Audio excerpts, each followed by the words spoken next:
तो चर्चा करेंगे आज अपन ऑप्टिक्स की। ऑप्टिक्स में अपन पढ़ते हैं लेंस, प्रिज्म और मिरर, यानी रिफ्लेक्शन, रिफ्रैक्शन।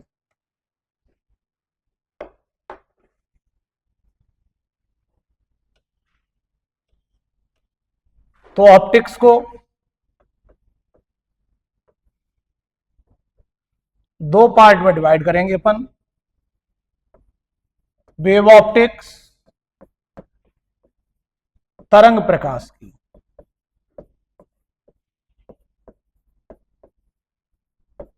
वेव ऑप्टिक्स किसकी है? हाइगन्स की। वेव थ्योरी किसने दी लाइट की? हाइगन ने। और रे ऑप्टिक्स,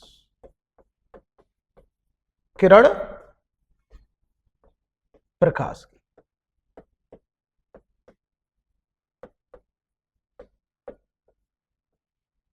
इसमें अपन पढ़ते हैं रिफ्लेक्शन,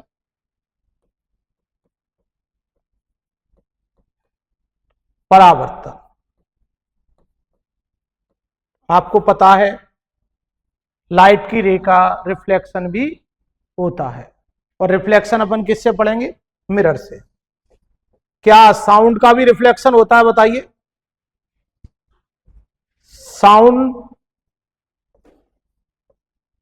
भी रिफ्लेक्ट करती है क्या? तो साउंड भी रिफ्लेक्ट करती है। रिफ्रैक्शन, अपवर्तन, ये किसके द्वारा पढ़ेंगे अपन? लेंस के द्वारा और प्रिज्म के द्वारा। रिफ्रैक्शन, अपवर्तन किसके द्वारा पढ़ेंगे? लेंस और प्रिज्म के द्वारा। और रिफ्लेक्शन अपन किससे पढ़ेंगे? मिरर। क्या साउंड वेव भी रिफ्लेक्ट करती हैं? तो करती हैं। साउंड वेव के रिफ्लेक्शन का नाम क्या देते हैं अपन? एको, प्रतिध्वनि या गूंज, रिवर्बरेशन। वेव ऑप्टिक्स, इसमें आप पढ़ते हैं Huygens, wave theory. Wave theory और हाइगन एक दूसरे से जुड़े हुए हैं। हाइगन्स वेव थ्योरी, हाइगन का तरंग सिद्धांत। तरंग सिद्धांत किसका है? हाइगन का। आपसे क्वेश्चन पूछा जाता है, आप वेव थ्योरी से किसको समझा पाएंगे? क्या फोटो इलेक्ट्रिक इफेक्ट को वेव थ्योरी से समझा पाएंगे? नहीं समझा पाएंगे। Photo electric effect modern physics है, उसके लिए लाइट को क्या माना गया है? पैकेट। उसमें लाइट को पैकेट माना गया है। तो वेव थ्योरी को से आप किसको समझाएंगे? इंटरफेरेंस, व्यतिकरण,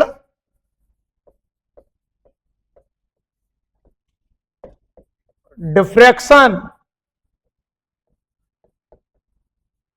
विवर्तन और पोलराइजेशन। और किसको समझाएंगे आप? पोलराइजेशन, ध्रुवण। पोलराइजेशन किस में होता है? लाइट में होता है या साउंड में होता है, कि दोनों में होता है? तो ध्यान रखना, पोलराइजेशन केवल और केवल लाइट में होता है। लाइट और साउंड में अंतर करने का सबसे बढ़िया तरीका क्या है? पोलराइजेशन की घटना। पोलराइड के जैसे चश्मे आते हैं, तो चश्मे का संबंध किससे होगा? लाइट से होगा, साउंड सुनने से तो होगा नहीं। तो पोलराइजेशन आप लाइट में पढ़ते हैं कि साउंड में पढ़ते हैं? लाइट में। तो क्या ध्वनि तरंगों को ध्रुवित किया जा सकता है? तो साउंड वेव को पोलराइज नहीं किया जा सकता। ध्यान रखना, पोलराइजेशन जो कैरेक्टर है, ध्रुवण जो घटना होती है, वो अनुप्रस्थ तरंगों में होती है, ट्रांसवर्स वेव में। इसलिए लाइट को क्या मानेंगे आप? ट्रांसवर्स वेव मानेंगे, और साउंड को लॉन्गिट्यूड। तो लाइट और साउंड में आप अंतर करना चाह रहे हैं, दोनों को हमने वेव कह दिया। कैसे करेंगे अंतर? कोई ऐसी घटना, इंटरफेरेंस दोनों में होता है, डिफ्रैक्शन दोनों में होता है, व्यतिकरण, विवर्तन दोनों में होता है। लेकिन पोलराइजेशन एक ऐसी घटना है, ध्रुवण, जो केवल और केवल लाइट में होता है, साउंड में नहीं होता। क्या ये वाली घटनाएं लाइट साउंड दोनों में होती है? दोनों में होती है। तो आपसे एक क्वेश्चन पूछा जाता है, इंटरफेरेंस पाया जाता है, व्यतिकरण पाया जाता है, लाइट में, साउंड में, दोनों में, तो दोनों। लेकिन पोलराइजेशन किस में पाया जाता है? केवल और केवल लाइट। आगे बढ़ना होगा। तो आपका एक क्वेश्चन तो इससे आता है और 3 क्वेश्चन आपके यहां से आते हैं, टोटल 4 क्वेश्चन बनते हैं। वेव थ्योरी किसने दी? हाइगन ने। हाइगन वेव थ्योरी से आप किसको समझा पाएंगे? इंटरफेरेंस, डिफ्रैक्शन और पोलराइजेशन, व्यतिकरण, विवर्तन, ध्रुवण। एक ऑप्शन देते हैं, किसको समझा नहीं पाएंगे? तो ऑप्शन आएगा photo electric effect, Crompton effect, तो उनको हम नहीं समझा पाएंगे। किसको समझा पाते हैं वो आपने देख लिया, जिसको नहीं समझा पाएंगे वो मॉडर्न फिजिक्स वाले कंसेप्ट हो। तो पोलराइजेशन,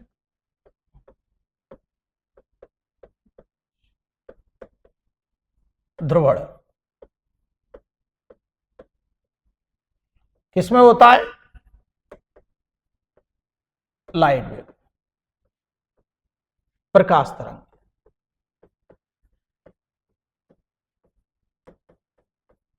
और इसलिए इसको क्या कहा गया? अनुप्रस्थ।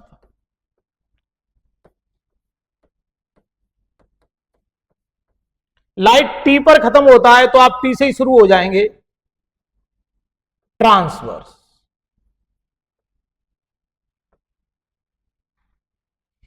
तो आप बताएंगे कि प्रकाश तरंगों को अनुप्रस्थ क्यों माना गया? क्योंकि इनमें कौन सी घटना होती है? ध्रुवण की घटना होती है। क्या ध्रुवण की घटना ध्वनि तरंगों में होती है? नहीं होती, इसलिए उन्हें ट्रांसवर्स वेव नहीं माना। तो पोलराइजेशन आप याद कैसे रखेंगे? देखो ये वाला पॉइंट देखो, ये वाली लाइन देख रहे हो, और ध्रुवण में भी देखो ये वाली लाइन एक जैसे दिख रहे हैं। तो लाइट लॉन्गिट्यूडनल मत कर देना, टी से ट्रांसवर्स। और कौन सी घटना हो रही है इसमें? पोलराइजेशन। तो ध्रुवण की घटना किसमें होती है? लाइट में। क्या लाइट को हम इलेक्ट्रोमैग्नेटिक वेव कह सकते हैं? बोलो।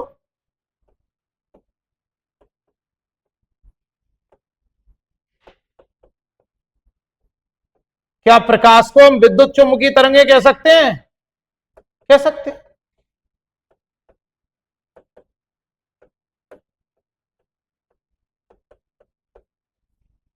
तो लाइट को हम इलेक्ट्रोमैग्नेटिक वेव कह सकते हैं। लाइट में एक स्पेशल घटना होगी जिसका नाम क्या देंगे हम? पॉलराइजेशन। तो ध्रुवण की घटना किसमें होती है? लाइट में कि साउंड में? लाइट में होती है। इसलिए लाइट को क्या माना गया? Transverse wave. प्रकाश प्रस्थ है, इस पे ध्रुवण की घटना होती है। साउंड,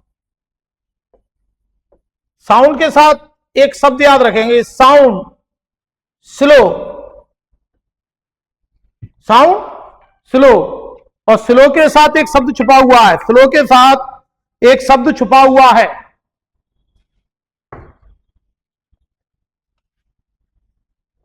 लो, स्लो, लॉन्गिट्यूडनल। लॉन्गिट्यूडनल। नल में भी एक शब्द आ रहा है, मैकेनिकल।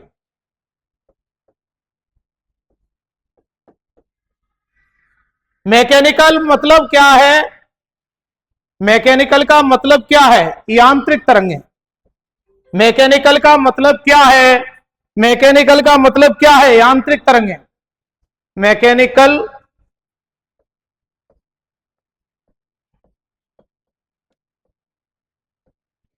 तो साउंड के साथ वर्ड लगाया स्लो, स्लो के साथ वर्ड लगाया लॉन्गिट्यूडनल,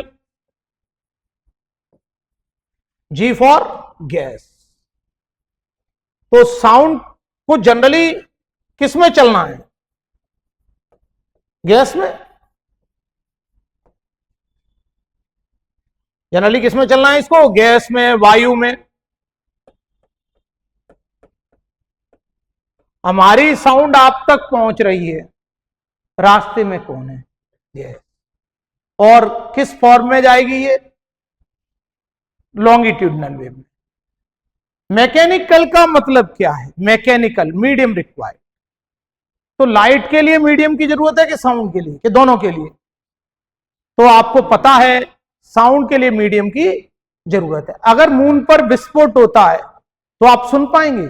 नहीं सुन पाएंगे। क्यों? Moon has no atmosphere, moon पर वायुमंडल नहीं है। और अर्थ पर अपन क्यों सुन पाते हैं? क्योंकि रास्ते में गैस है, मीडियम है। क्या मून पर विस्फोट होगा तो वो मून पर दिखाई देगा? दिखाई तो देगा लेकिन सुनाई नहीं देगा। और यहां पर विस्फोट हो तो दिखाई भी देगा, सुनाई भी देगा। कौन सा एक्शन पहले होता है? गोली चलती है तो आवाज पहले आएगी कि आपको चमक पहले दिखेगी? जैसे थंडर स्ट्राइक हो, बिजली कड़कती है तो पहले चमक दिखाई देती है। उसका कारण क्या है? लाइट फास्ट है, साउंड स्लो है। तो साउंड के साथ एक वर्ड छुपा है स्लो, लो में एक वर्ड छुपा है लॉन्गिट्यूडनल, नल में एक वर्ड छुपा है मैकेनिकल। मैकेनिकल का मतलब है यांत्रिक तरंगे, मतलब मीडियम रिक्वायर्ड, मीडियम रिक्वायर्ड, माध्यम आवश्यक है। तो साउंड हम करना क्या चाह रहे हैं?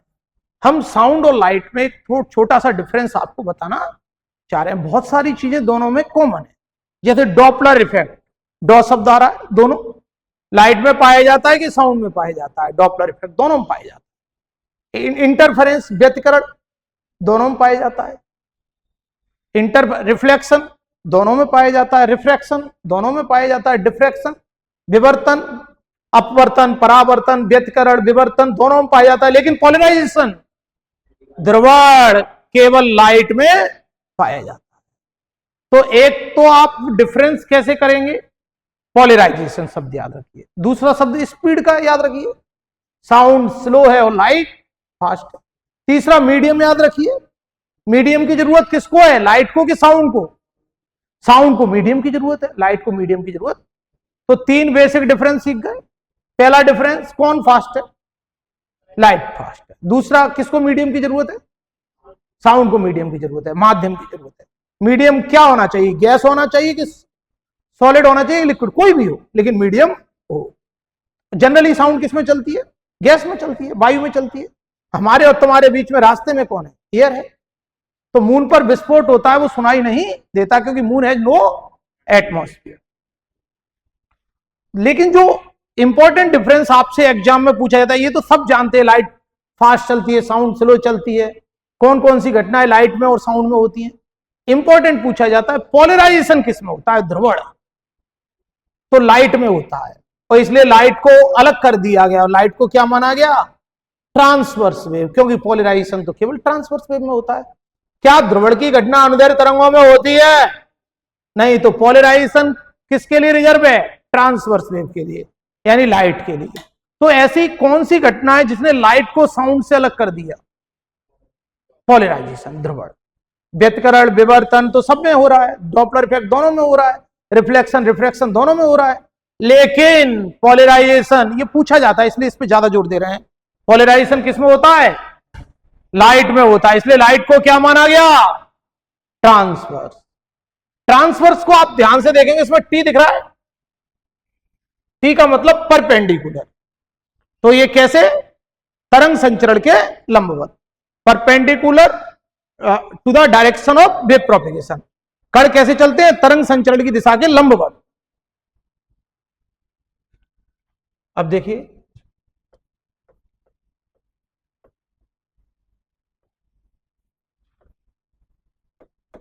वेव की जब बात करते हैं अपन, इलेक्ट्रोमैग्नेटिक वेव की, क्या इसे मैकेनिकल वेव बोल सकते हैं? बोलिए, बता। मैकेनिकल वेव बोलेंगे क्या? नहीं। मैकेनिकल वेव किसे बोलेंगे? जिनको मीडियम की जरूरत होती है, तो नॉट मैकेनिकल। तो ये कैसी है? नॉट मैकेनिकल, यांत्रिक तरंगे नहीं। तो कभी कभी आपकी नॉलेज टेस्ट करने के लिए केवल इतना पूछ लिया जाता है, कौन सी इलेक्ट्रोमैग्नेटिक वेव है, कौन सी नहीं है। तो इलेक्ट्रोमैग्नेटिक वेव शुरुआत करेंगे अपन कॉस्मिक रेज से। सबसे पहले जो पावरफुल है अपन उनको लिख लेंगे। पावरफुल का मतलब जिसके पास एनर्जी ज्यादा है, जिनके पास फ्रीक्वेंसी ज्यादा है, जो ज्यादा चक्कर लगाते हैं, कॉस्मिक रे। सबसे ऊपर अपन किसको रख रहे हैं, एनर्जी पावर फ्रीक्वेंसी के आधार पर। फिर गामा रेज, अगर आपको कॉस्मिक नहीं दिया जाए तो शुरुआत कहां से होगी, गामा रेज से। एक्स रेज, अल्ट्रावायलेट,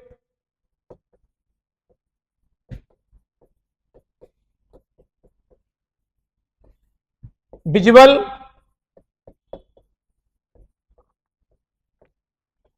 कभी भी अल्ट्रा शब्द लग जाए तो दमदार, अल्ट्रा वायलेट, वायलेट के साथ अल्ट्रा लग गया मतलब वायलेट से भी ज्यादा दमदार। विजुअल, दृश्य में विविगौर, बेजानी हा पीनाला। और इंफ्रा शब्द लग जाए तो कमजोर, इंफ्रारेड मतलब रेड से कमजोर, और अल्ट्रा शब्द लग जाए तो मजबूत। और एमआर, एमआर मतलब माइक्रो और रेडियो, माइक्रो और रेडियो।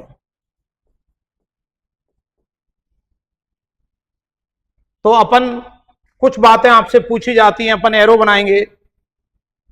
एनर्जी का एरो ऊपर, फ्रीक्वेंसी का एरो ऊपर,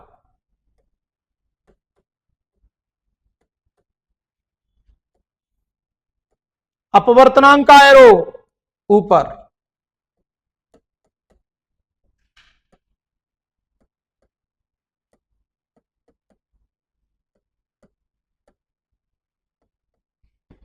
बताइए एयर और वैक्यूम में किसकी स्पीड ज्यादा है।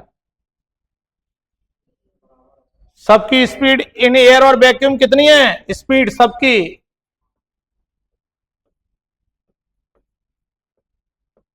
स्पीड इन एयर और वैक्यूम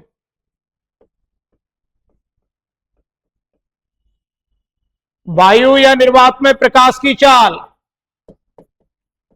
किसकी ज्यादा है, सबकी सेम है।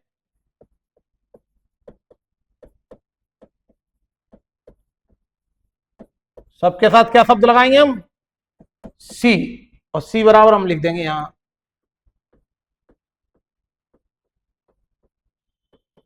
3 × 10⁸ मीटर। सेंटीमीटर में बोलना है तो इस एक फैमिली एक स्पीड याद रखेंगे। तो गामा की स्पीड ज्यादा है कि एक्स की, सबकी सेम है। अंतर किसका है, एनर्जी का अंतर है, फ्रीक्वेंसी का अंतर है, रिफ्रैक्टिव इंडेक्स का अंतर है, पेनेट्रेटिंग पावर का अंतर है, पेनेट्रेटिंग वेदन क्षमता का अंतर है। तो पावर किसकी ज्यादा है, जो ऊपर लिखे उनकी पावर ज्यादा है, लेकिन कुछ तो कम बोलना पड़ेगा। तो लैम्डा। तो अब आप बताइए इन दोनों में देखिए एक्स और गामा में किसका लैम्डा ज्यादा है, देखिए एक्स। ठीक है, वो किसी का भी पूछ सकते हैं वेवलेंथ के बारे में। सबसे ज्यादा वेवलेंथ किसकी है बताइए, रेडियो की। सबसे ज्यादा वेवलेंथ किसकी, रेडियो की। सबसे कम वेवलेंथ किसकी है बताइए, सबसे ज्यादा पावरफुल कौन है, कॉस्मिक रेज। तो इस तरह के क्वेश्चन इसमें आते हैं, एनर्जी का क्रम, पावर का क्रम, फ्रीक्वेंसी का क्रम, अपवर्तनांक का क्रम और वेवलेंथ का क्रम। आप देख के बताइए किसका अपवर्तनांक ज्यादा है, और कॉस्मिक ऑप्शन में नहीं दिया जाए तो गामा रेज। अगर वॉयलेट और रेड में पूछा जाए तो किसका अपवर्तनांक ज्यादा है, वॉयलेट का, वॉयलेट ऊपर है। तो कौन सी इलेक्ट्रोमैग्नेटिक वेव है, पहचानने को आएगा तो बता दोगे। ये इलेक्ट्रोमैग्नेटिक वेव की फैमिली है, इसमें कॉस्मिक है, गामा है, एक्स है, अल्ट्रावायलेट है, पराबैंगनी है, विजुअल है, इंफ्रारेड है, माइक्रो है, रेडियो है। केवल यही है। तो पहचान लेंगे कौन सी इलेक्ट्रोमैग्नेटिक वेव है। ये एक क्वेश्चन फिक्स होता है, कौन सी इलेक्ट्रोमैग्नेटिक वेव है, कौन सी नहीं, किसको मीडियम की जरूरत है, किसको मीडियम की जरूरत नहीं, कौन फास्ट चलती है, कौन स्लो चलती है, ठीक है, किसकी वेवलेंथ ज्यादा है, किसकी वेवलेंथ कम है, किसकी फ्रीक्वेंसी ज्यादा है, किसकी फ्रीक्वेंसी कम है, किसका रिफ्रैक्टिव इंडेक्स ज्यादा है, किसका रिफ्रैक्टिव इंडेक्स कम है। देखिए अभी आपने विबग्योर लिखा था,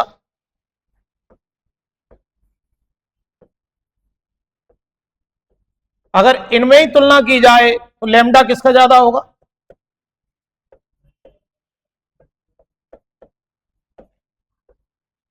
और अपवर्तनांक किसका ज्यादा होगा,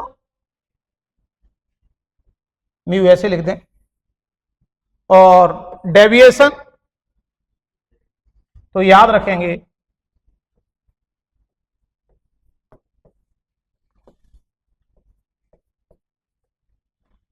ये बीटा क्या है, बीटा तो ध्यान रखेंगे बीटा नाम है फ्रिंज चौड़ाई का। बीटा, एक क्वेश्चन पूछा जाता है किस कलर की फ्रिंज विड्थ ज्यादा है, किस कलर की फ्रिंज विड्थ कम है।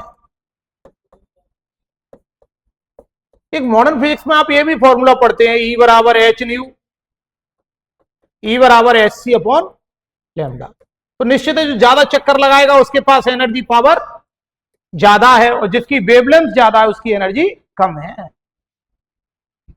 तो फ्रिंज विड्थ, फ्रिंज में आप ध्यान से देखें आर शब्द आ रहा है, आईसी जानते हैं क्या है, क्रिटिकल, काल में आ रहा है लाल, क्रिटिकल एंगल,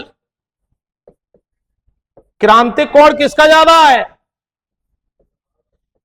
और वहां ऐसा नहीं अपन ने ज्यादा ज्यादा याद कर लिया, कम भी पूछ लेते हैं। फ्रिंज विड्थ किस कलर की कम होती है, क्रिटिकल एंगल किस कलर के लिए कम है, तो आपको ज्यादा भी पता है, आपको कम भी पता है। तो फ्रिंज विड्थ किस कलर की ज्यादा है, रेड की, किस कलर की कम है, वॉयलेट की।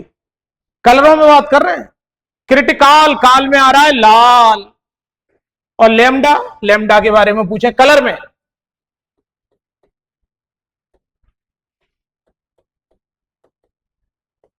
हमने बताया कलर में लैम्डा रेड का ज्यादा है, लेकिन पूरी इलेक्ट्रोमैग्नेटिक वेव में पूछा जाए तो रेड की जगह रेडियो के ना, कलर में रेड कह रहे हैं लेकिन सभी में पूछे तो रेडियो कहेंगे, और एनर्जी सभी में पूछे तो कॉस्मिक रेज। स्पीड किसकी ज्यादा कहोगे, सबकी सेम है, स्पीड सबकी सेम है। वैक्यूम में लाल तेज चलेगी कि ब्लू तेज चलेगी, सेम चलेगी, लेकिन एनर्जी किसके पास ज्यादा है, अगर सभी में बात करें तो गामा के पास। लेकिन पेपर में पूछा जाता है पेनेट्रेटिंग पावर किसकी ज्यादा है, जिसकी एनर्जी ज्यादा उसकी, किसकी फ्रीक्वेंसी ज्यादा है, तो जिसकी पावर ज्यादा उसकी एनर्जी ज्यादा उसकी फ्रीक्वेंसी, किसका रिफ्रैक्टिव इंडेक्स ज्यादा है, तो जिसकी एनर्जी ज्यादा पावर ज्यादा फ्रीक्वेंसी ज्यादा उसका ही रिफ्रैक्टिव इंडेक्स ज्यादा। लैम्डा का उल्टा, लैम्डा वेवलेंथ किसकी ज्यादा है, तो लैम्डा रेड कलर में, और वैसे रेड को क्या कर दो रेडियो। ये डेल्टा क्या है, डेल्टा, तो डेल्टा को आप डेविएशन कहते हैं, विचलन। विचलन में एक शब्द आ रहा है वी आई, विचलन। म्यू को क्या कहते हैं, अपवर्तनांक, रिफ्रैक्टिव इंडेक्स,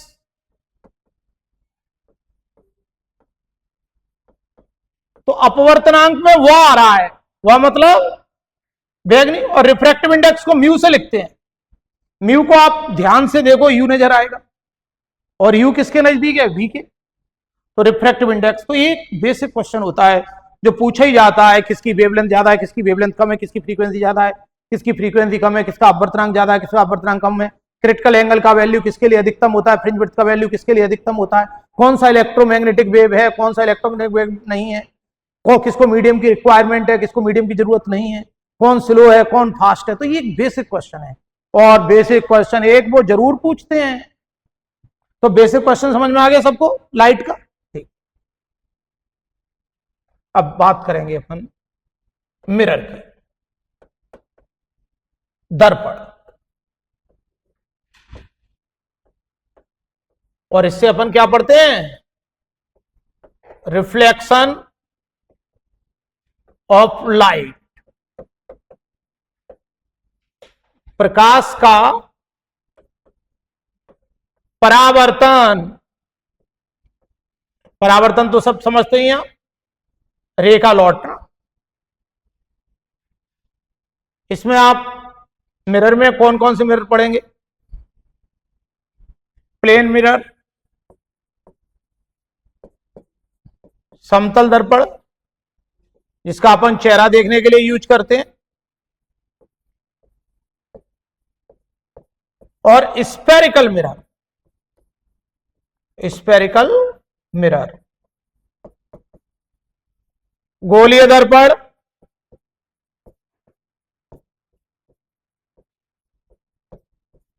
और स्फेरिकल मिरर में पढ़ेंगे अपन कॉनकेव मिरर, अवतल दर्पण। एक क्वेश्चन मिरर का आता है जो ज्यादातर स्फेरिकल मिरर पे भी आ जाता है, और कॉन्वेक्स मिरर।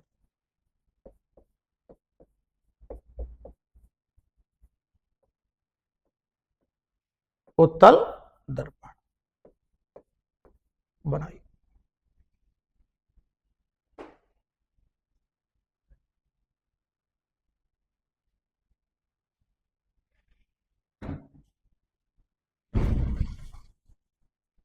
क्या चल रहा था बेटा? तो कॉनकेव मिरर, कॉन्वेक्स मिरर, देखिए बेसिक बेसिक जानकारी अपन करते जाते हैं।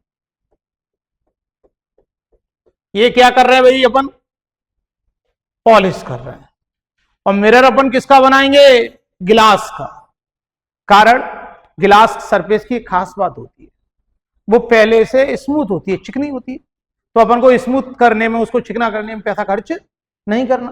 केवल हाँ, उसकी एक खास बात है कि उसमें लाइट आर पार हो जाती है, ट्रांसपेरेंट होता है, तो अपन पॉलिश कर देते हैं। ये अपन ने पॉलिश कर दी, तो अब पॉलिश कर दी तो लाइट पार नहीं हो पाएगी, लौट के आएगी। जैसे दीवार पे बॉल मारेंगे लौट के आएगी, वैसे ही लाइट यहां पर पड़ेगी तो लौट के आएगी।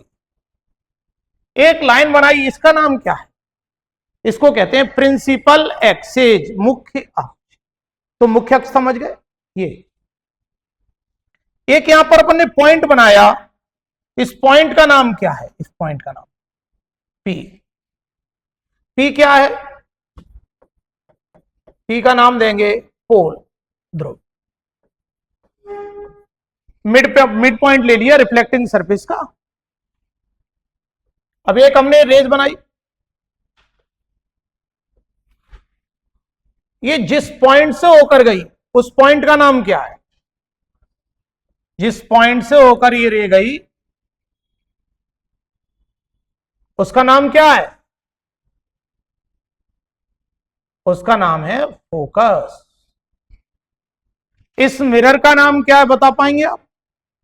आप इसको ध्यान से देखो, आपको एक चम्मच का सीधा पार्ट नजर आएगा। आगे है चम्मच का सीधा पार्ट, स्पून का राइट पार्ट नजर आ रहा है आपको ये? यानी इस आपकी आंख बंद कर ली जाए तब भी इसको पहचान सकते हैं। कैसे? क्योंकि इसका रिफ्लेक्टिंग सरफेस डिप्रेस्ड है, दबा हुआ है। यदि चम्मच को आप आंख बंद करके पहचान सकते हैं सीधा भाग कौन सा है, वो सीधा भाग यही है। और इसने रे को क्या कर दिया? इकट्ठा कर दिया। इसलिए अपन कॉनकेव मिरर का एक और नाम देंगे। कॉनकेव मिरर का क्या नाम दोगे? Convergent mirror. कॉनकेव मिरर का क्या नाम देंगे हम? Convergent mirror. अभिसारी दर्पण, कॉनकेव मिरर, अवतल दर्पण, और इसका एक और नाम क्या देंगे अपन? अभिसारी दर्पण। तो जहां लाइट को इकट्ठा करना हो वहां इसका यूज करना पड़ेगा। जैसे टॉर्च, जहां लाइट को इकट्ठा करना हो, solar light, table lamp, headlight, headlight और व्हीकल, तो इनके नाम इंग्लिश में भी यही है, हिंदी में भी यही है, टॉर्च, ठीक है। सोलर लाइट को सोलर लाइट ही कह दो। और कोई यूज बता पाएंगे आप? टेबल लैंप, गाड़ी की हेडलाइट,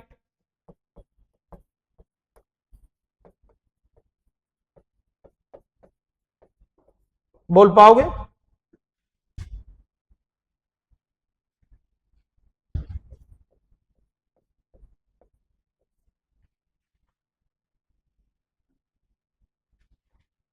ईएनटी डॉक्टर,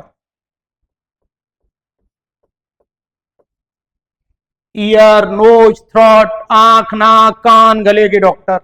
दांत के भी, दांत के डॉक्टर को एक अलग नाम तो डेंटिस्ट। भाई दांत में कीड़ा लग गया, उसको बड़ा करके देखना है, ये तो डेंटिस्ट किसका यूज करेंगे? किसी का। सेविंग मिरर, सेविंग मिरर,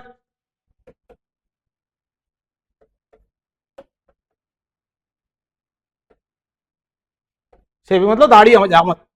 और मेकअप मिरर, तो मेकअप मिरर भी यही।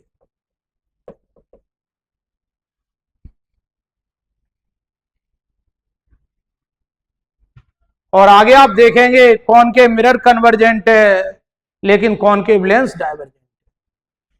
अवतल दर्पण अभिसारी है, लेकिन अवतल लेंस अपसारी है। आगे बढ़ना होगा। ये जो एफ है, इस डिस्टेंस को क्या नाम देंगे? स्मॉल एफ क्या है? Small F focal length, focal length, focus दूरी।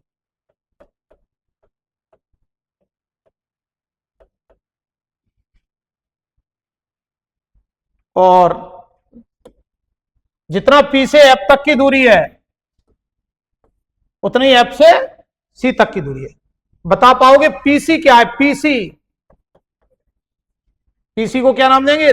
नहीं, प्रिंसिपल एक्सिस तो पूरी लाइन है, लेकिन हम केवल पीसी कह रहे हैं, रेडियस। और अब ये स्फीयर तो रहा नहीं, तो कोई कर्व हो गया, अपन ने तोड़ दिया ना, तो रेडियस ऑफ कर्वेचर,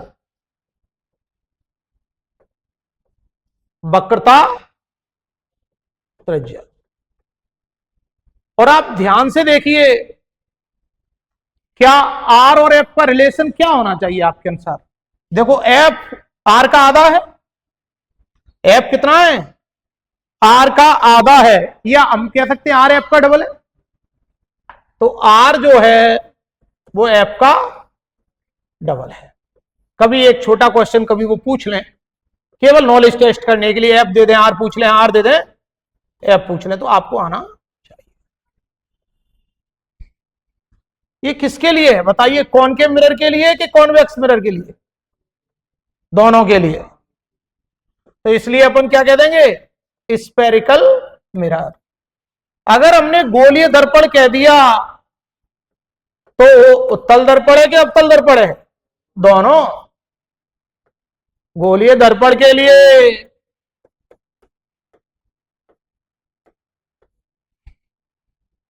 तो radius of curvature of focal length में रिलेशन। अब आप बताइए, एक स्फेरिकल मिरर लिया, स्फेरिकल मिरर लिया तो कौन सा मिरर लिया? कोई भी, कॉनकेव लो चाहे कॉन्वेक्स लो, इसको अपन ने म्यू इज इक्वल टू 4/3 यानी पानी में रख दिया, तो इसकी फोकल लेंथ कितने टाइम्स हो जाएगी बताइए? हमने आपको डायरेक्ट रिजल्ट बताया है और आपको याद आ रहा होगा 4 टाइम्स, लेकिन वो गलत है, क्योंकि वो हमने किसके लिए बताया था? लेंस के लिए। क्या मिरर की फोकल लेंथ मीडियम पर डिपेंड है? नहीं। अगर हम यही क्वेश्चन ऐसे कह दें, एक स्फेरिकल मिरर की जगह क्या कर दें? लेंस, उसको हम पानी में रख दें, तो आपका आंसर सही हो जाएगा। उसकी फोकल लेंथ कितनी हो जाएगी? 4 टाइम्स। तो मिरर की जो फोकल लेंथ है वो मीडियम पर डिपेंड नहीं है, लेकिन लेंस की फोकल लेंथ मीडियम पर डिपेंड है।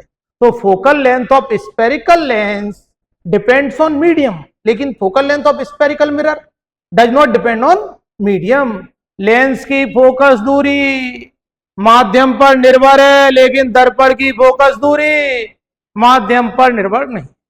हमने आपको बताया था एक कॉन्वेक्स लेंस है जिसकी फोकल लेंथ को नाम दे दिया हमने एफ है लाल कलर के लिए, बैगनी कलर के लिए एफ से कम होगी कि ज्यादा होगी?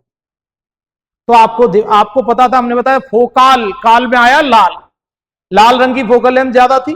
कॉन्वेक्स लेंस के लाल रंग की फोकल लेंथ बैगनी से ज्यादा थी। लेकिन मिरर में ये बात आप नहीं कहेंगे, क्योंकि यहां फोकल लेंथ केवल और केवल किस पर डिपेंड है? आर पर, ना कलर पर ना मीडियम। समझ गए? तो जो कलर पर बता रहे हैं अपन लाल रंग की फोकल लेंथ ज्यादा, वो किसकी बता रहे हैं? लेंस की। अपन कह रहे हैं कि मीडियम में रख दिया पानी में, फोकल लेंथ 4 गुनी हो गई। ये बात किसकी हो रही है? लेंस की। जैसे ही वो स्पेरिकल लेंस की जगह शब्द मिरर कर दें, आप आंसर क्या कर देंगे? सेम। तो स्पेरिकल मिरर को हमने पानी में रख दिया तो उसकी फोकल लेंथ कितने गुना बढ़ जाएगी? तो आप क्या कहेंगे? सेम, रिमेन सेम, अपरिवर्तित। तो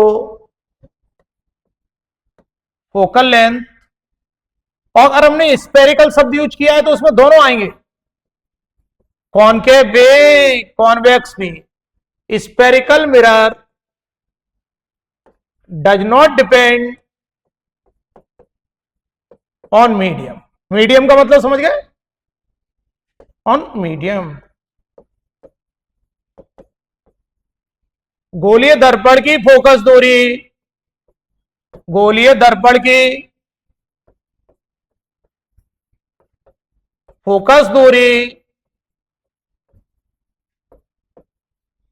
माध्यम पर, माध्यम यानी म्यू पर निर्भर नहीं है।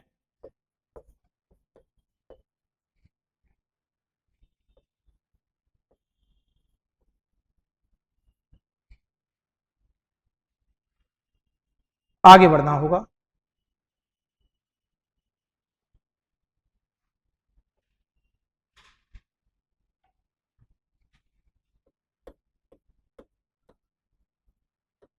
Magnification, magnification,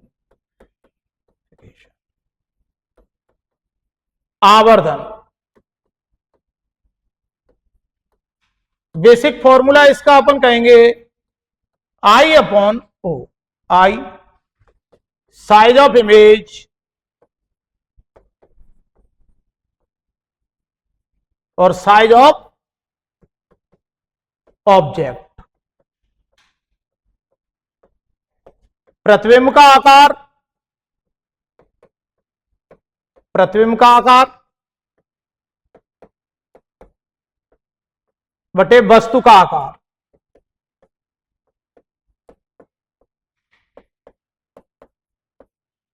M is equal to I upon ओ।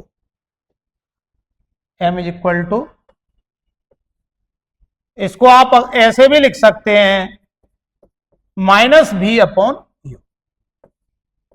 ध्यान रखेंगे जब लेंस में पढ़ेंगे तो ये भी अपॉन यू पढ़ेंगे। वी क्या है? वी पहले से याद रखेंगे, डिस्टेंस ऑफ इमेज। वी क्या कहेंगे? फिक्स है। प्रतिबिंब की दूरी को किससे लिखेंगे? बी से। प्रतिबिंब की दूरी, प्रतिबिंब की दूरी। यू क्या है? You distance of object, distance of object, वस्तु की दूरी, वस्तु की दूरी। एम नेगेटिव का मतलब क्या होता है? एम पॉजिटिव का मतलब होता है, क्या कहेंगे अपन? इरेक्ट। इरेक्ट मतलब आभासी, सीधा। और ज्यादातर आप क्या देखेंगे? इरेक्ट इमेज है मतलब वो वर्चुअल है, आभासी, काल्पनिक, इमेजिनरी। और एम नेगेटिव का मतलब एक जैसे हम बना लें। नेगेटिव का मतलब इन्वर्टेड, इन्वर्टेड उल्टा, और उल्टे इमेज कैसे होते हैं जनरली? रियल, रियल वास्तविक।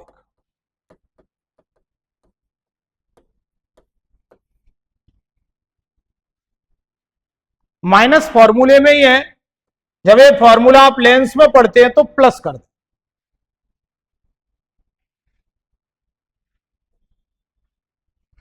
तो M is equal to minus B upon U, minus B upon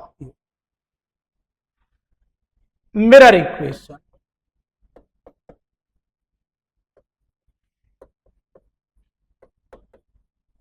दर्पण समीकरण, दर्पण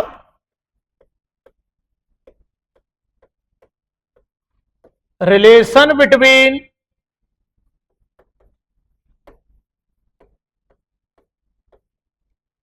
you V F, U V F में संबंध।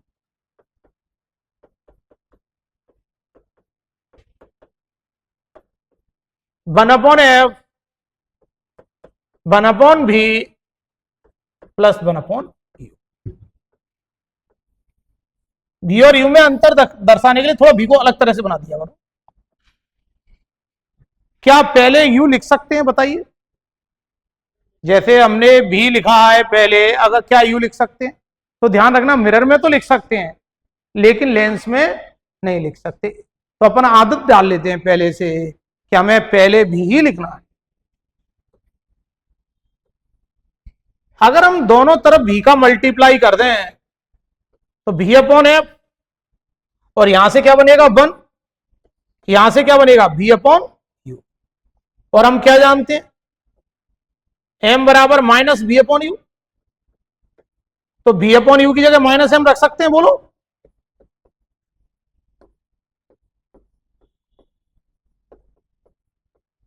एफ माइनस एम बराबर, एम बराबर क्या आ जाएगा? देखो एक स्टेप और कर लेते हैं। एम बराबर one minus B upon F, तो F minus B upon F.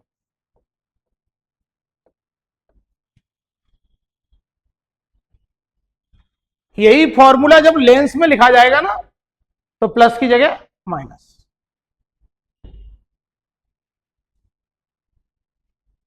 अगर हम यू का मल्टीप्लाई करते तो देखिए, अगर हम यू का दोनों तरफ मल्टीप्लाई करते तो U upon F, U upon V plus one, V U upon V की जगह क्या लिखते हैं? Minus one upon M.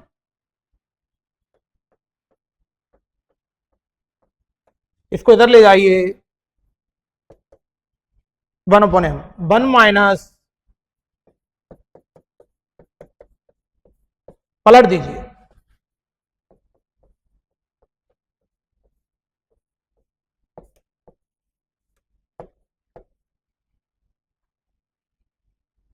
सबसे ज्यादा जो जरूरत पड़ेगी वो आपको इसी फॉर्मूले की जरूरत पड़ेगी। और ये किसके लिए है फॉर्मूले? कॉनकेव मिरर के लिए कि कॉन्वेक्स मिरर के लिए? तो अपन दोनों के लिए होते हैं, तो अपन लिखेंगे फॉर स्पेरिकल मिरर, गोलीय दर्पण के लिए। गोलीय दर्पण में कौन आएगा? उत्तल के अवतल? दाना।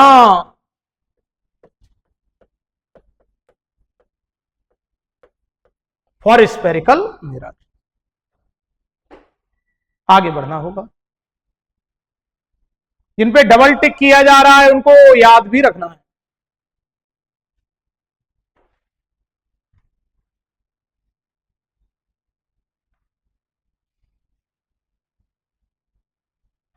देखिए, अगर हमने लिखा कॉन्वेक्स मिरर तो सब लोग इसका मतलब समझना, कॉन्वेक्स मिरर का मतलब क्या होता है? उत्तल दर्पण। कॉन्वेक्स मिरर का मतलब क्या होता है? उत्तल दर्पण। ये एम के साथ एक्स बना है, आप एक्स को ध्यान से देखेंगे तो हमेशा इसमें क्या दिखेगा? पॉजिटिव। M positive. एम कैसा है? कॉन्वेक्स मिरर का एम पॉजिटिव। ध्यान रखना लेंस में एल नहीं आता, लेंस में एम आता है क्या? नहीं आता, तो लेंस मत कह देना, एम पॉजिटिव, एम पॉजिटिव। तो एम पॉजिटिव कॉन्वेक्स मिरर का है कि कॉन्वेक्स लेंस का है? Convex mirror. एम पॉजिटिव दिख गया सबको? एम पॉजिटिव के हमने क्या मतलब बताए थे आपको? इरेक्ट, वर्चुअल, सीधा, आवास। सबको एम पॉजिटिव दिख गया? तो पहली बात तो आप सीखे, उत्तल दर्पण से इमेज उल्टा बन सकता है क्या? बताइए। कॉन्वेक्स मिरर से इमेज उल्टा बनता है क्या? नहीं बनता। कॉन्वेक्स मिरर क्या कह रहा है? मैं सीधा ही इमेज बनाऊंगा। तो आपको एक क्वेश्चन पूछा जाता है, कॉन्वेक्स मिरर के लिए करेक्ट स्टेटमेंट बताइए। तो रियल शब्द आ रहा हो वो हटा दो, उल्टा शब्द आ रहा हो वो हटा दो। इससे कैसा इमेज बनेगा? सीधा। हाँ, एफ पॉजिटिव कॉन्वेक्स में एक्स नजर आया तो आपने एफ पॉजिटिव कह दिया। ये दोनों के लिए सत्य, ये दोनों के लिए सत्य। यू ऑलवेज नेगेटिव, यू कैसा लेते हैं अपन? ऑलवेज नेगेटिव, सदैव ऋणात्मक। एम उल्टा इन्वर्टेड है तो नेगेटिव, और इरेक्ट है तो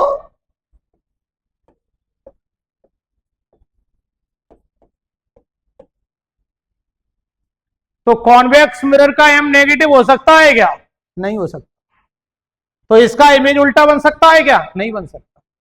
तो कॉन्वेक्स मिरर से कैसा इमेज बनेगा, समझ में आ गया आपको? अब इसके डायग्राम से थोड़ा सा समझाएंगे। कई बार हम कॉन्वेक्स मिरर बताते हैं, आप इसे लेंस में कर देते हैं, तो वो ध्यान रखना है। कॉन्वेक्स मिरर एम प्लस, देखिए इमेज, देखिए इमेज फॉर्म बाय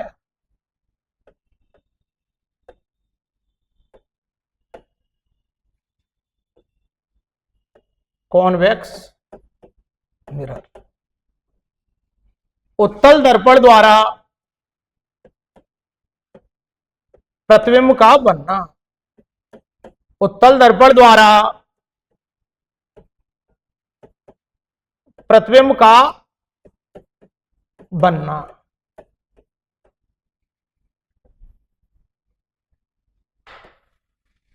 बताइए ये कौन सा मिरर है?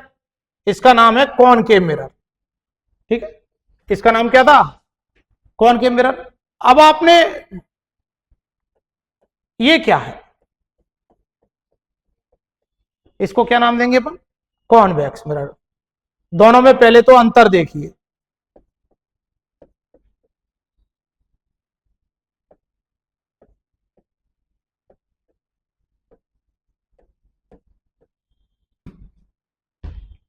इसका रिफ्लेक्टिंग सरफेस, पॉलिश जिस सरफेस पर की गई है उसका दूसरा अपोजिट सरफेस, उसका दूसरा सरफेस क्या कहलाता है? रिफ्लेक्टिंग सरफेस, परावर्तक सतह। इसकी रिफ्लेक्टिंग सरफेस कैसी है? दबी हुई। और इसका रिफ्लेक्टिंग सरफेस उठा हुआ। चम्मच का, स्पून का राइट पार्ट कौन सा होता है? ऐसा, ये स्पून उल्टा रखा है, तो कॉन्वेक्स मिरर मतलब स्पून का। तो अभी अपन इसको हटा देते हैं, ये तो आपने सीख लिया। देखिए इस लाइन का क्या नाम दोगे बोलो? प्रिंसिपल एक्सिस, मुख्य अक्ष। मिड पॉइंट का नाम तो जानते ही आप, ये लाइन पैरेलल है और ये यहां से रिफ्लेक्ट हो जाएगी। ये कलर अलग ले लेते हैं, इससे आपको दिखेगा, ठीक है। ये एरो से समझ में आ रहा है, ये इंसिडेंट हो रही है, इससे टकरा रही है, लौट के जा रही है। ये लौट के आई। अब अगर हम इनको, तो पहली बात तो आपको ये समझ में आ रहा है ये अलग अलग हो रही हैं, तो हम इसका नाम डाइवर्जेंट मिरर कह सकते हैं। Divergent mirror. अपसारी दर्पण। तो जहां लाइट को फैलाना हो वहां इसका यूज कर लो। यदि स्ट्रीट लाइट,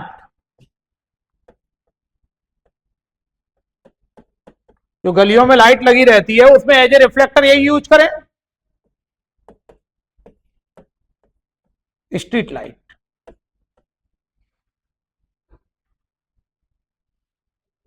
अब देखिए, इसको अपन पीछे बढ़ाएं, इधर तो मिलने से रहेंगे।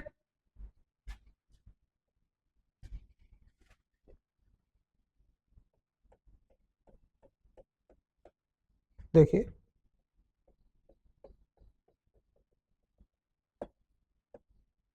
इसका जो फोकस है वो कैसा है? इसका फोकस आपको दिख रहा है, ये कैसा है? वर्चुअल फोकस है। इसका फोकस कैसा है? वर्चुअल। ये जो आपको पॉइंट दिख रहा है, ये क्या है? इमेज है। तो अभी ऑब्जेक्ट कहां पर है? ये पैरेलल रेज कहां से आ रही है? इनफाइनाइट से। तो हम क्या कहेंगे? When object placed at infinite, object placed at, जब वस्तु अनंत पर है, बताइए इमेज कहां बन रही है? जब वस्तु अनंत पर है, image formed at focus, image formed at focus. प्रतिबिंब फोकस पर बनता है, प्रतिबिंब फोकस पर बनता है।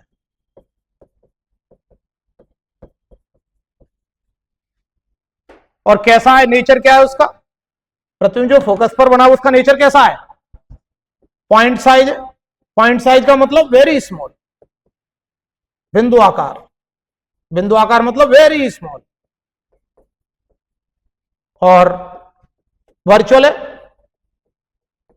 आभासी।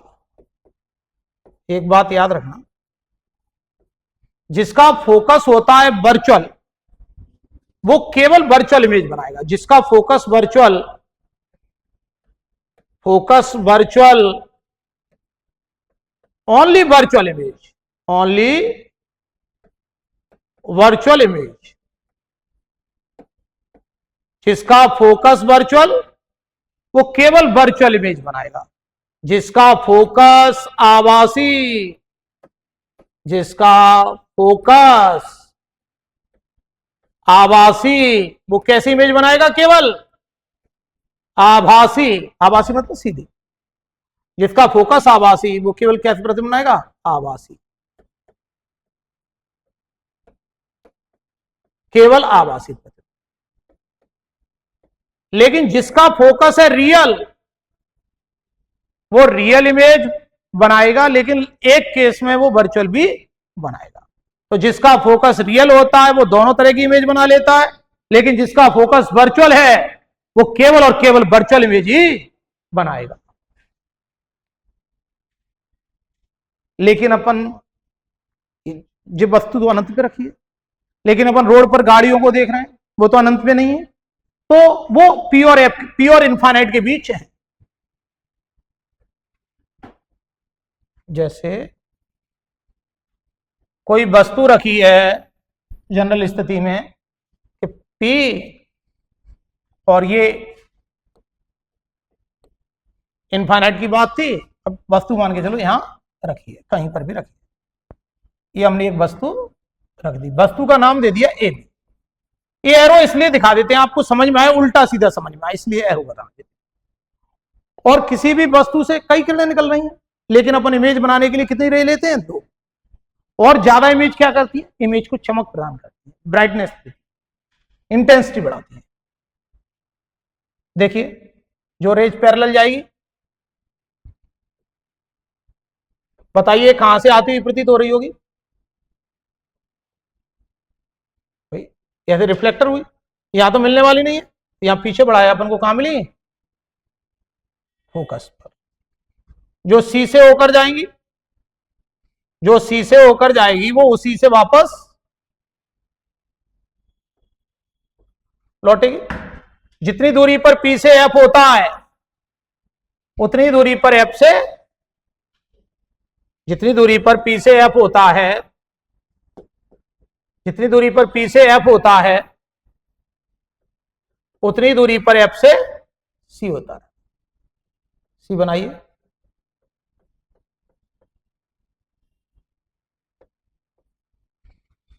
जहां ये मीटिंग पॉइंट है, जहां ये मिलेंगी, उसको क्या कहोगे आप? इमेज। बताइए।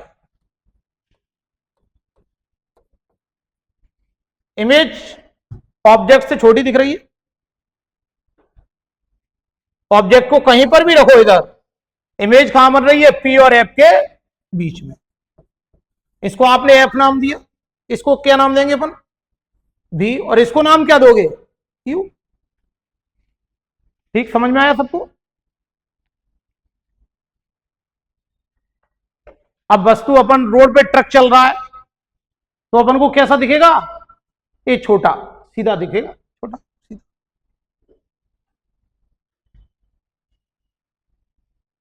तो व्हेन ऑब्जेक्ट प्लेस्ड,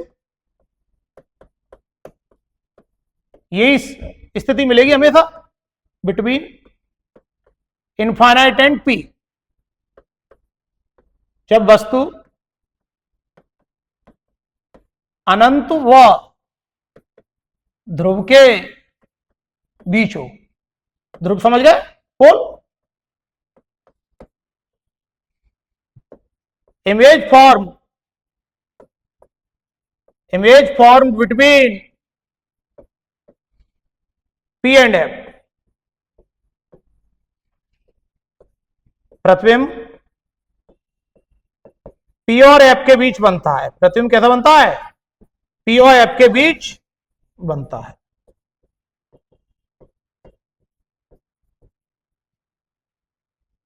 नेचर बताइए कैसा है? इरेक्ट दिख रहा है, सीधा, वर्चुअल दिख रहा है, आभासी, छोटा दिख रहा है कि बड़ा दिख रहा है? इमेज हाईली डिमिनिस्ड कहिए, स्मॉल, डिमिनिस्ड, छोटा। एम की वैल्यू फॉर्मूला लगाइए, इमेज बटे ऑब्जेक्ट। इमेज छोटा है, ऑब्जेक्ट बड़ा है, 1 से कम आएगी। और प्लस क्यों लगा दिया? प्लस इरेक्ट के लिए।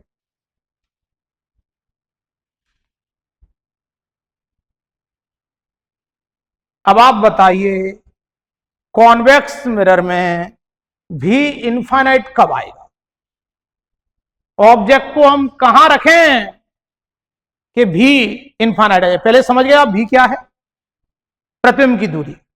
यू क्या है? भी क्या है? Distance of image. यू क्या है? Distance of object. और एफ क्या है? Focal length. हम कहना चाह रहे हैं इसमें भी इनफाइनाइट कब आएगा? इमेज अनंत पर कब बनेगी? बताइए। भी इनफाइनाइट का मतलब समझते? Image formed at infinite. वस्तु को कहां रखें? वस्तु को कहां रखें? जैसे हमने वस्तु को फोकस पे रखा, वो इनफाइनाइट पे रखा, इमेज बन गया फोकस। ठीक है। दूसरा केस देखा हमने, वस्तु को पी और एफ के इनफाइनाइट के बीच कहीं पर भी रखा, इमेज कहां बन रहा है? पी और एफ के बीच में। हम कह रहे हैं भी इज इक्वल टू इनफाइनाइट आएगा। कब आएगा? तो आप कहेंगे कभी नहीं आएगा। भी हमेशा कैसा होगा? एफ से कम। भी हमेशा एफ से कम आएगा, क्योंकि इमेज कहां बनेगी? Image form between P and F. P and F. प्रतिबिंब पी और एफ के बीच ही तो बन रहा है, अनंत में कहां बन जाएगा प्रतिबिंब? या तो एफ पर भी कम पहुंचता था जब वस्तु अनंत पर हो, और नहीं तो हमेशा कहां बन रहा है? पी और एफ के बीच। कभी कभी वो आपकी नॉलेज टेस्ट करने के लिए फोकल लेंथ दे देते हैं। जैसे focal length they the 20 centimetre, you they देंगे, वस्तु को रख देंगे कहीं 30 सेंटीमीटर, 40 सेंटीमीटर, और आपसे भी पूछेंगे और आप देखेंगे एक ही ऑप्शन में 20 से कम दिया है, वही आंसर है, क्योंकि भी कैसा आएगा? वो एफ से कम आएगा। एक क्वेश्चन देखिए। और इधर वाले सब कैसा लोगे? नेगेटिव। इधर वाले कैसे लोगे? पॉजिटिव। इधर के कैसे लोगे? नेगेटिव। तो यू हमेशा नेगेटिव लेंगे। इसका एफ कैसा लेने वाले हो? पॉजिटिव। इसका आर कैसा लेने वाले हो, आर पॉजिटिव। इसका भी कैसा लेने वाले हो, पॉजिटिव। एम कैसा लेने वाले हो, इसमें एक क्वांटिटी आप नेगेटिव लोगे, उसका नाम क्या है, यू। और ध्यान रखना, जिस राशि को ज्ञात करते हैं उसका साइन नहीं लेते, जो अपन को कैलकुलेट करना है उसका साइन नहीं लेते। जैसे आपको एक उत्तल दर्पण दिया है इन कॉन्वेक्स मिरर, आपको एक उत्तल दर्पण हमने दिया, उत्तल दर्पण में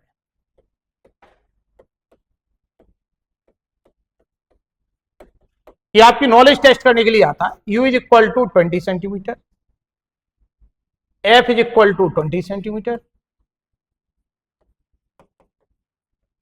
V इज इक्वल टू,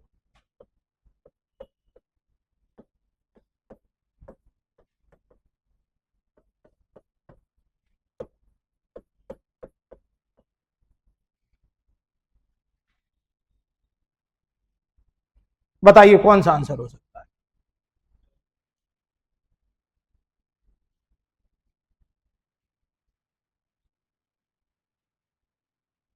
बताइए, बिना सॉल्व किए हुए बता दीजिए।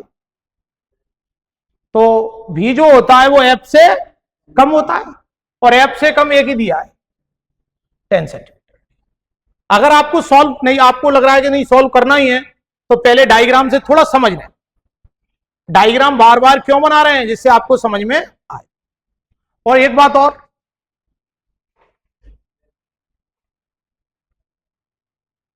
देखो इसने रे को क्या किया है, डाइवर्ट किया है, इसलिए डाइवर्जेंट मिरर। इसी कारण इसका यूज स्ट्रीट लाइट में। लेकिन इसने छोटा इमेज बनाया है, इस कारण इसका यूज अपन कहां करेंगे, साइड मिरर में। या बहुत बड़े क्षेत्र का छोटा सा इमेज आ जाएगा, छोटा सा इमेज आएगा। एक बात और, यहां सीधा इमेज का मतलब बिल्कुल ठीक वैसे का वैसा नहीं होता, लेटरल इन्वर्सन होता है, पार्श्व बदल जाते हैं। आपने एक एम्बुलेंस आ रही है, उस पे लेटर अलग तरह से लिखे हुए हैं, तो वो लेटर उल्टे नहीं कहेंगे उन्हें, उनमें कैसा इन्वर्सन होता है, लेटरल इन्वर्सन होता है, पार्श्विक लेफ्ट राइट में दिखता है।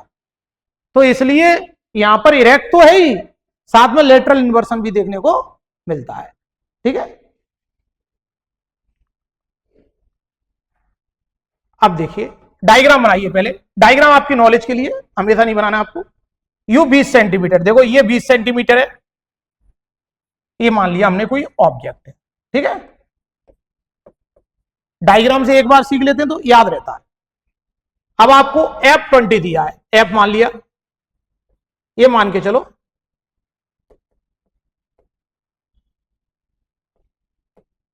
जितना इधर 20 माना उधर F इधर होगा, उतना हमने F इधर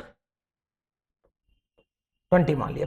पहले तो डायग्राम ही बनाना आना चाहिए आपको, डायग्राम से एक्चुअल नॉलेज मिल जाती है अपन को।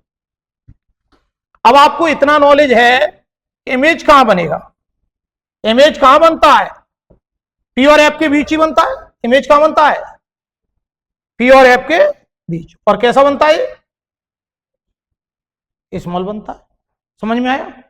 अब अपन को ये तो अपन को कंसेप्ट याद है, image formed between P and F। प्रतिबिंब P व F के बीच बनता है। प्रतिबिंब कहां बनता है, P व F के बीच बनता है। सॉल्व करना हो तो सॉल्व कैसे करेंगे, एक क्वेश्चन सॉल्व करके देखो। 1/F is equal to 1/B plus 1/U। बताइए किसका साइन नहीं लेंगे, B का साइन नहीं लेंगे, क्यों, जिसको कैलकुलेट करते हैं उसका साइन नहीं लेते। बताइए U कैसा लेंगे, U नेगेटिव।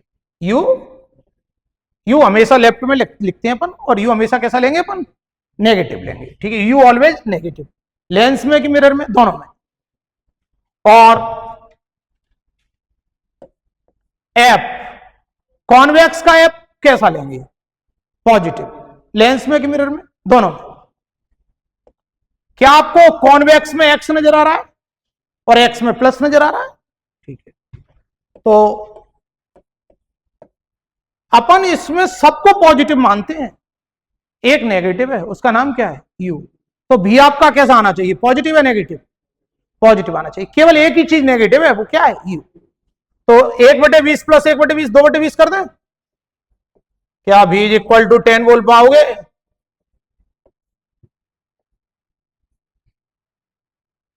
समझ में आ गया कंसेप्ट? तो कॉन्वेक्स मिरर में क्या नेगेटिव होता है, F positive, M positive, R positive, F सब पॉजिटिव, केवल नेगेटिव क्या, U। तो क्या इससे उल्टा इमेज प्राप्त कर पाओगे, नहीं। अब इससे छोटा इमेज बन रहा है, तो अपन इसका यूज ऐसा कह दें, एक तो यूज आपने ये बता दिया स्ट्रीट लाइट, क्या अपन बेटा स्ट्रीट लाइट के साथ और बोलो क्या कहते हैं, साइड मिरर, ये बड़ा इंपॉर्टेंट है। तो गाड़ी की साइड में जो मिरर लगा रहेगा वो यही लगा रहेगा। और बोलो rear view mirror, rear view का मतलब क्या है, और इसे इंग्लिश में ही याद करना, रियर व्यू का मतलब बहुत बड़े क्षेत्र का छोटा सा इमेज आ जाता है। तो रोड पर कितनी गाड़ियां चल रही होती हैं, तो साइड में जो मिरर लगा होता है उसमें सबका इमेज आ जाता है, और उसमें उल्टा तो आना नहीं चाहिए, और वो किसी भी डिस्टेंस पर हो छोटा इमेज आना चाहिए, वही आता है। एक ही जगह पे आना चाहिए तो एक ही जगह पे आता है। तो पूरा कॉन्वेक्स मिरर आपको समझ में आ गया होगा। और भी हमेशा कैसा आएगा इसका, भी हमेशा कैसा आएगा, एफ से छोटा, भी हमेशा इसका आएगा एफ से छोटा।